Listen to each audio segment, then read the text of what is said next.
asunto. Entiendo que estás haciendo un análisis del informe de la Comisión de Biodiversidad desde el punto de vista legal. ¿Cuáles son tus impresiones de este informe? Bueno, yo le veo bastantes fallas de fondo y de forma.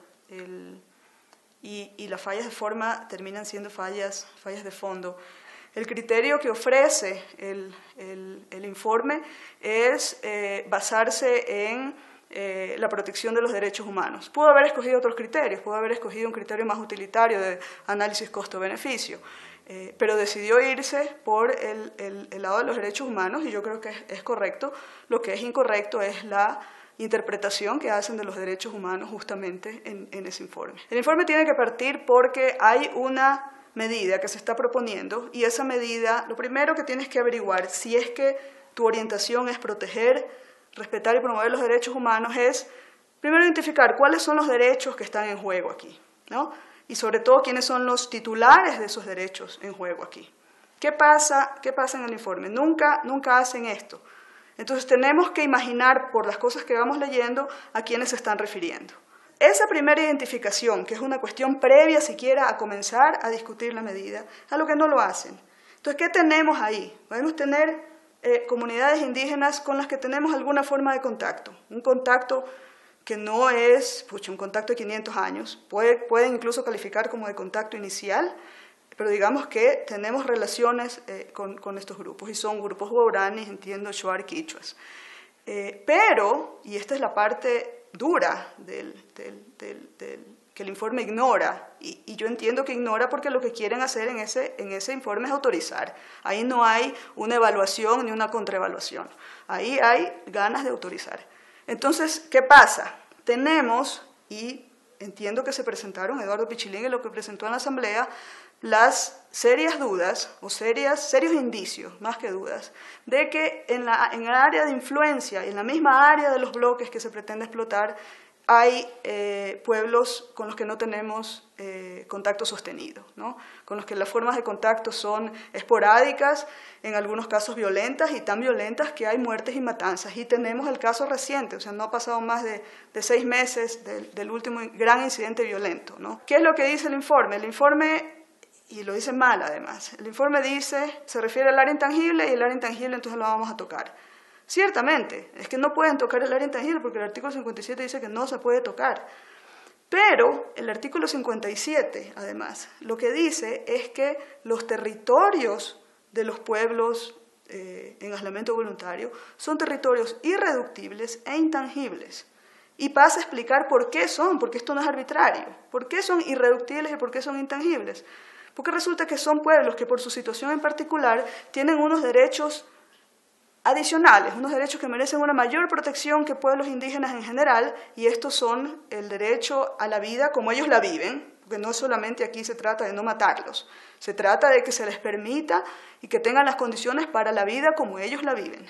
El otro tema es la autodeterminación, y el otro tema es de su decisión, que parece manifiesta y evidente, de permanecer en aislamiento, o por lo menos de no tener contactos sostenidos, ¿no? Eso es lo que prevé, eso es lo que busca proteger esta idea de que sus territorios sean irreductibles y sean intangibles. ¿Qué pasa frente a esto? Ocurre en la realidad que tenemos desde el año 99, entiendo, establecida lo que se llama la zona intangible Tagaeri y Toramanane, que fue establecida en parte o en gran parte, creo que la razón básica es resguardar ese territorio para ellos, tienen una serie de garantías. Ese territorio no se demarcó sino hasta el 2007. ¿Qué pasa en la demarcación? Y están ahí, se han presentado en la Asamblea personas que conocen el caso de adentro, que dicen que la demarcación tuvo que hacerse no necesariamente respondiendo a los criterios más técnicos de si estaban o no estaban, sino frente a la necesidad urgente de parar, de detener la frontera extractiva, porque si no, simplemente se iban con todo y son pueblos que ya están en estado vulnerable. Entonces, de alguna manera había que delimitar. Esa es la razón de la veda a la que se refiere y la intangibilidad a la que se refiere el artículo 57. Entonces, ¿qué hacemos? Nos vamos al artículo 407. El artículo 407, ¿qué dice? Que En efecto, están prohibidas las actividades extractivas en áreas protegidas y en áreas intangibles y que excepcionalmente, pues, a través de un mecanismo tal que involucra a la Asamblea, se pueda autorizar a petición justificada o fundamentada del Ejecutivo. Entonces, ¿qué es lo que dicen? Bueno, si la zona es intangible y si se puede utilizar este mecanismo para operar sobre la zona intangible, entonces eso incluye al 57. ¿Qué es lo que están diciendo básicamente? Que el artículo 407 prima sobre el 57. No es así. Hubieran podido tomar la vía del balance de costo-beneficio y obviamente hay una minoría de que serán 300 personas va a perder abrumadoramente. Pero escogiste la vía más difícil, escogiste la vía de los derechos humanos y entonces en este momento te toca razonar con el derecho humano por encima de toda consideración. ¿Qué dice el artículo 57? El artículo 57 no dice que el área intangible, ¿cómo se llama? Zona intangible TT, la que fue demarcada en el 2007, es esta zona la que le corresponde a estos pueblos. No. La Constitución es más general y tiene que serlo. La Constitución habla de territorios irreductibles e intangibles que son la posesión ancestral de los pueblos en aislamiento voluntario. Es decir, cualquier territorio de ellos es zona intangible, así no cualquier zona intangible es su territorio. Así es, así es. De hecho, hay zonas intangibles que no son además territorio de pueblos en aislamiento voluntario. Entonces, en esas zonas intangibles que no son además territorio de pueblos en aislamiento voluntario, entonces ahí sí podrías aplicar el 407, la salvedad del 407, ¿verdad? A eso sí, pero acá no. El territorio de pueblos indígenas es un territorio que es intangible. Y es intangible, insisto, no es por capricho. La idea aquí es que, entre otras cosas, no haya con ellos contactos que estamos viendo que ellos no quieren tener. Si tú permites ahí una actividad donde se puede esperar que haya no solamente contactos, sino además unos impactos que vayan a poner en riesgo todo eso que tú estás diciendo que estás queriendo precautelar, entonces no tiene sentido que tú puedas anteponer una propuesta del gobierno a la idea de que estás precautelando justamente ese derecho. Insisto, y porque ya vi que sacan el argumento de que las directrices de la ONU supuestamente dicen que se puede tener o que tendrían que hacerse compatibles o tendría que buscarse hacer compatibles el interés económico del Estado en sacar recursos con los derechos de estos pueblos. Lo que pasa es que hay que leer las cosas completas, pues. El párrafo completo al que se refiere esa disposición en la directriz, más arriba dice que si se podría autorizar actividades en tanto los métodos que se requieran para realizar esas actividades sean compatibles con la idea de que no van a ser contactados. Entonces, las cosas hay que leerlas completas. Si es que resulta que es incompatible a pesar de que hagas los esfuerzos, resulta incompatible, ¿qué vas a preferir? ¿El derecho humano o el interés económico del Estado? Cuando te decía al principio que una de las cuestiones previas que tiene que determinar el informe, si es que lo que va a hacer es un balance entre la medida y lo que podría afectar, es justamente identificar cuál es la situación base en este momento. La situación base es lo que está pasando en esos bloques sin intervención.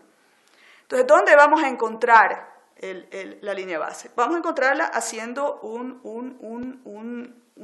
estudio de línea base, una relación de lo que hay ahí, y eso lo haces en el campo. Pero también lo haces con relación y esto es legalmente, lo haces con relación a políticas y a leyes y a todos los instrumentos que se refieren al tema que tú tienes a disposición, documentos oficiales quiero decir. Entonces, ¿dónde encuentras? Tienes que buscar los derechos de la naturaleza, tienes que buscar los derechos de los pueblos indígenas, tienes que buscar los derechos de los pueblos en aislamiento voluntario, tienes que buscar el derecho humano al medio ambiente sano, tienes que escudriñar en eso y tienes que buscar cuáles son los objetivos de la zona intangible Tagare y Taromenane, los objetivos de la protección del Parque Nacional Yasuní, los objetivos del título WOW, los objetivos de la zona de amortiguamiento, porque eso es algo de lo que no se habla tampoco, la zona de amortiguamiento de la zona intangible. ¿En esas consideraciones también se debe topar la política de Estado? Esa es la última que te iba a mencionar. Y la otra que tienes que tomar es la política de Estado con respecto a esto, y otra también más importante, que es la misma iniciativa Yasuní-TT. Es la iniciativa Yasuní-TT donde nos dicen por qué queremos nosotros mantener esto. Y salen los temas de la biodiversidad altísima que hay ahí, la protección a los pueblos, que entiendo que el presidente de la República mismo salió a decir, bueno, con esa fuerza moral con la que él siempre habla, de que aquí lo que vamos a hacer es a proteger por sobre todas las cosas a los seres humanos que están ahí y que no quieren contactarse con nosotros. Una de las medidas importantísimas es justamente esta idea de la precaución, de que en la duda, ¿cuál es la opción que puedo tomar? ¿Sigo con la medida que voy a tomar o mejor digo, ¿saben qué? No la voy a tomar, porque los riesgos con respecto a estas personas de las que no conocemos muchas cosas son tan altos que prefiero no hacerlo. ¿O no lo voy a tomar hasta despejar la duda? Esa es la cuestión. Entonces, lo que te decía al principio, de que el informe, como yo lo veo, parte ya de la premisa no dicha, posiblemente, de que queremos autorizar y queremos justificar esto. Y entran simplemente a dar todas las razones por las que están justificando. Pero como nunca hacen este balance, nunca tenemos la opción de decir, bueno, ¿cuáles son medidas alternativas que yo le puedo ofrecer al que me está pidiendo, en este caso el gobierno ecuatoriano? Medidas alternativas que a mí me hacen, que yo puedo imaginar y que como asamblea que soy también parte del Estado ecuatoriano, estoy obligado a tener la misma cautela que tenía que guiar al gobierno ecuatoriano en la implementación de su política. Eso también me aplica a mí como asamblea. Entonces, como asamblea, si yo estoy viendo y me están demostrando que había un mapa en el que aparecían y ahora resulta que cuando ya se necesita implementar lo que no queríamos implementar, es decir, la medida de explotar los bloques, resulta que ya no están, entonces a mí me levanta una duda. Y es una duda muy razonable porque veo que se presenta persona tras persona que estuvo trabajando en ese tema y que me dice que ahí hay altas probabilidades, o probabilidades al menos, de que haya pueblos en aislamiento voluntario. Me presentan estudios cartográficos que justamente hablan precisamente de lo mismo. Y solamente el que defiende la medida, de repente me saca un mapa que antes no tenía, que antes sí tenía y que ahora no tiene. Ya me queda pues una duda, como yo creo que le queda a toda la sociedad ecuatoriana. Entonces, ¿qué puedes hacer ahí? Ahí puedes decir, de entrada, señores, yo no reviso nada más. Aquí usted primero me despeja la duda. Es una de las partes, yo creo que es una de las partes más dolorosas para que alguien que trabaja en derechos humanos leer una cosa así. Lo que dice el informe es que legalmente el Estado ecuatoriano puede aplicar el artículo 407 por encima del artículo 57, pero que hay un imperativo ético que nos obliga a mantener la zona intangible, en tanto pues es un imperativo ético cuidar la vida y la cultura de los pueblos en aislamiento voluntario. O sea, es una concesión. No tengo la obligación legal de no intervenir. Podría intervenirla aplicando el artículo 407, pero yo soy ético. Entonces, como nosotros los de la comisión somos una gente súper ética, entonces decidimos que no, porque es una obligación ética preservar la vida y la cultura de estos pueblos, pero no es una obligación legal. Eso es lo que dice. Más adelante, ya en la parte en la que dicen, bueno, sí, se autoriza, y comienzan a poner un poco de saludos a la bandera, la verdad. Una de esas es que en caso de avistamiento, las operaciones se pararán o se suspenderán o hasta ahí llegan, una cosa por el estilo. Algo así es el texto que utilizan. Pero ahí, Carlos Andrés, la cuestión es, si yo no estoy segura si son o se hacen los que firman ese documento, porque es evidente en expresiones así el desdén con el que tratan el tema de la vida de los pueblos en aislamiento voluntario. El problema de las actividades extractivas o de las actividades con intensa posibilidad de contacto con los pueblos no es que no se soluciona con que te veo y salgo corriendo, que es más o menos lo que están diciendo. En caso que los vean, salgan. Por Dios. Y toda la posibilidad de ya haberlos impactado sin haberlos visto. Porque el que tú los veas no significa que ellos no te hayan visto ya. Bueno, ¿hay o no hay pueblos en aislamiento voluntario ahí? Esa pregunta nunca se la hacen. Dan por hecho de que en la zona intangible que no se va a tocar, porque además eso es un imperativo ético, no es una obligación legal. Podríamos entrar, pero no vamos a entrar porque somos buenas gentes. Pero el hecho, tantas veces insistido, de que están fuera de la zona, y no de la zona para abajo, sino de la zona para arriba, que es el parque, digamos, y partes del territorio Wao, donde hay operaciones. Y es muy probable también que estén en la zona donde piensan operar, o en la zona de influencia donde piensan operar. Y ante eso no dicen nada. Y lo único que dicen es, se tomarán las medidas y se harán los protocolos necesarios. Entonces lo que están diciendo es, me río en la disposición del artículo 57 que dice que tienen derecho a no ser contactados porque su voluntad es de permanecer en aislamiento voluntario. ¿Por qué? Porque estoy permitiendo una actividad que es probable y que tiene altas probabilidades de que promueva esos contactos. Yo creo que hubiera primero, ante la duda, de una negar la petición. Y en el caso de que quiera darle una oportunidad al Estado, decirle, usted regrese con una prueba científica, un trabajo desarrollado, complejo y bien hecho, de que ahí no hay pueblos en aislamiento voluntario. Mejor dicho, de que eso no es territorio de los pueblos en aislamiento voluntario, ¿no? Porque volvemos al tema en el que tú insistes normalmente, ¿no? No hay, y no estoy en este momento, no significa que no sea mi territorio. Es un sistema de vida que necesita territorios extensos, un sistema de vida que además el patrón es la movilidad, y la movilidad no es hoy día estoy y puede que regrese la próxima semana. Por eso es que no puedes hacer un estudio en 3 meses o 4 meses, porque puede que en esos 4 meses tampoco utilicen ese territorio. Me da risa, ¿no? Porque tanto que se hablaba de los falsos dilemas. Bueno, el gran falso dilema que hay en este tema es o los arbolitos o las personas. Y no solamente es un dilema falso en ese sentido, hablando de esta medida en particular, sino que es además de un cinismo brutal. Porque sabemos que aquí hay pueblos en aislamiento voluntario y pueblos en reciente contacto que son altamente vulnerables. No solamente a las próximas actividades, son pueblos que ya han sido puestos en condiciones de vulnerabilidad por las actividades pasadas que hemos tenido, actividades que no los han beneficiado en nada.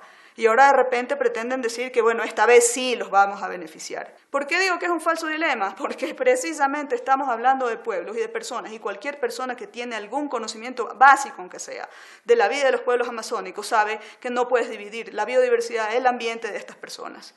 El sistema interamericano de derechos humanos ha sostenido una y otra vez la importancia del territorio y la importancia del ambiente y de los recursos para estos pueblos. Entonces, justamente con ellos no podemos hacer esta división artificiosa de o prefieres la diversidad o prefieres a las personas. Si ves, es una vida en la que hay una reciprocidad y un entendimiento que nosotros podemos no tenerlos, pero eso no nos da razón, eso no nos justifica que vayamos a meternos en Mucha gente dice que eso es miseria y desconocimiento. De hecho, he escuchado argumentos similares al respecto, sugiriendo que ellos deberían salir de la pobreza, deberían salir a las ciudades, vivir en departamentos, usar tecnología, y ven lo contrario como desconocimiento, pobreza y vida miserable. A ver, varias cosas, porque el deberían, para empezar, es una idea bastante violenta con respecto a lo que nosotros reclamamos para nosotros. Nosotros reclamamos la autonomía del individuo y la soberanía como pueblo, ¿no? Y todos aquí estamos reclamando nuestra esfera en la que nosotros podemos tener una decisión de lo que queremos hacer de nuestras vidas. Pero hay una cuestión más, esa digamos que es la cuestión más filosófica, pero hay una cuestión más práctica, Carlos Andrés. ¿Qué ha significado para esos pueblos el contacto con nosotros, los civilizados y los superiores? Miseria y más miseria. Eso es lo que ha significado. La vida de ellos, si es que los dejaran, por ejemplo, los taromenanes, seguramente tienen una vida más funcional con respecto al ambiente en el que viven y a la forma de vida que la tienen los huaos. Porque para los huaos el contacto fue una cosa espantosa. El contacto los convirtió a ellos en mendigos en sus propias tierras y en extorsionadores en sus propias tierras. Eso es lo que al fin del día son, desafortunadamente. Y yo creo que, en el fondo, posiblemente esos pueblos, quizás, o muchas personas en esos pueblos están quizás tratando de salir de esa situación. Pero si los comparamos a los unos con los otros, pues tú dirás, ¿cuál es la vida más miserable que hay?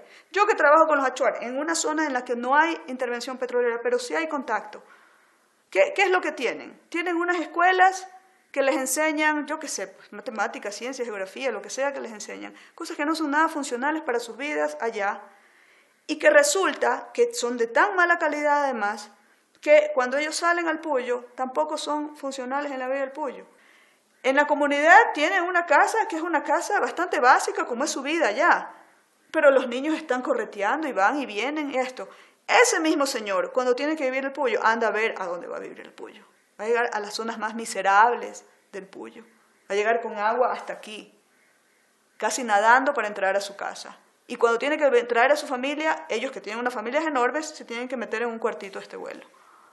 Entonces, realmente el contacto ha sido para su beneficio, el contacto ha sido para que ellos disfruten de los avances tecnológicos que tenemos acá. No, porque ellos cuando salen a nuestro mundo, salen a ocupar las zonas más miserables de nuestro mundo. Y ahí sí, si me preguntas, yo a ser miserable en este mundo, voy a hacer lo que ellos son muy básicos, ciertamente, con muchos problemas, con muchas limitaciones y con muchos retos en sus vidas. Pero por lo menos algo todavía tienen allá. Y si me vas a preguntar cuál es nuestro deber ético no es acordarnos de ellos el día que necesitamos su petróleo y que el día que necesitamos meterle las manos en sus recursos. Nuestro deber ético es saber, como ya sabemos, que el contacto para ellos siempre es en su detrimento y tratar de hacer algo para que no lo sea. Comienzan los pueblos indígenas ya más movilizados, ya más organizados a nivel internacional, hay todo un movimiento y comienzan a presionar a las Naciones Unidas por un instrumento en el que ellos tengan parte, es decir, un instrumento consultado con ellos. Se tardan 25 años en discutir la Declaración de las Naciones Unidas sobre los Derechos de los Pueblos Indígenas y en el año 2007 se firma finalmente la declaración. El Ecuador pues hace como siempre pues esas declaraciones grandilocuentes acerca de cómo nosotros estamos a favor y esta va a ser un instrumento y una herramienta importante para nuestra relación con los pueblos indígenas, etcétera, etcétera, ¿no? La declaración ya es el instrumento no de la consulta, es el instrumento del consentimiento. Y si tú revisas la Constitución, es cada tres artículos está en el tema 1, consentimiento para esto, en el tema otro, se buscará el consentimiento, se requerirá el consentimiento, se pedirá el consentimiento. O sea, ya se va constituyendo cada vez más en un principio de derecho internacional del consentimiento. En la Constitución de 2008, la discusión sobre la consulta y esta parte de la decisión de la consulta, los pueblos, la CONAIE y el movimiento indígena planteaban que fuera consulta con consentimiento. Ese, como usted decía hace un momento, fue un momento de gran roce entre el movimiento indígena y el gobierno de Correa, que se niega a aceptar que el consentimiento sea parte de... Ahora, aquí en Ecuador sí es un requisito de la consulta. Lo que no es un requisito es el consentimiento, pero sí la consulta. ¿Qué pasa en el caso de los pueblos ocultos? Ni siquiera puedes consultar. No.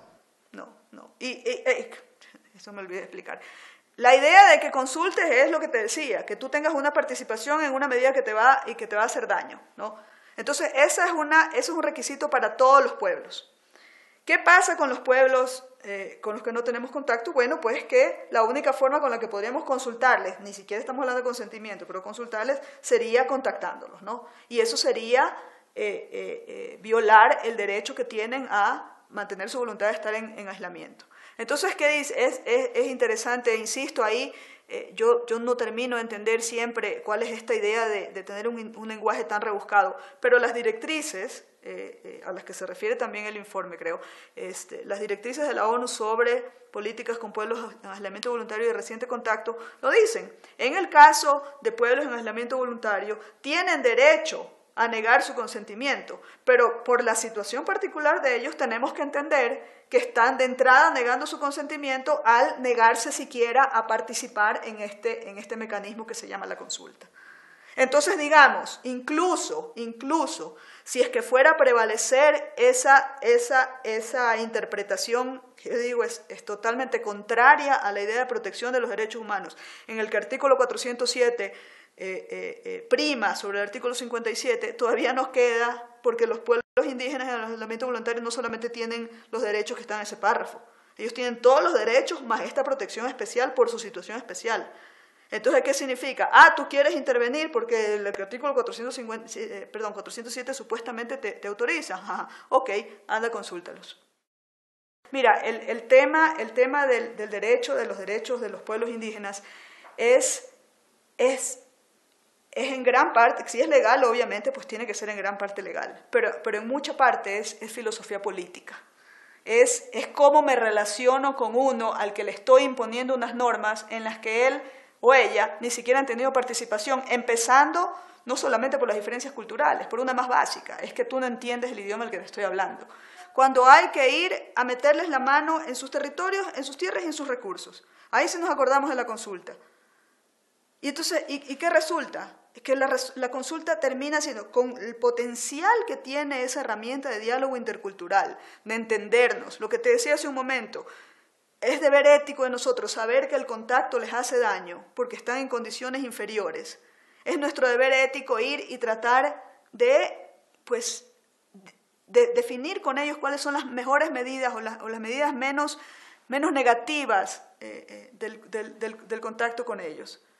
Ahí la consulta es una linda herramienta, pero no. La consulta resulta que solamente es una herramienta cuando quiero ir a meterle las manos dentro del petróleo. Cuando van a explicarles, yo estoy segura que la explicación de la explotación petrolera es 3 cosas. Ah, mañana vamos a venir, por aquí van a pasar los tubos, no sé qué, ya pum. ¿Ahora qué vamos a discutir? Ahora vamos a discutir sus beneficios. ¿Por qué? Porque así es la forma como te los compras.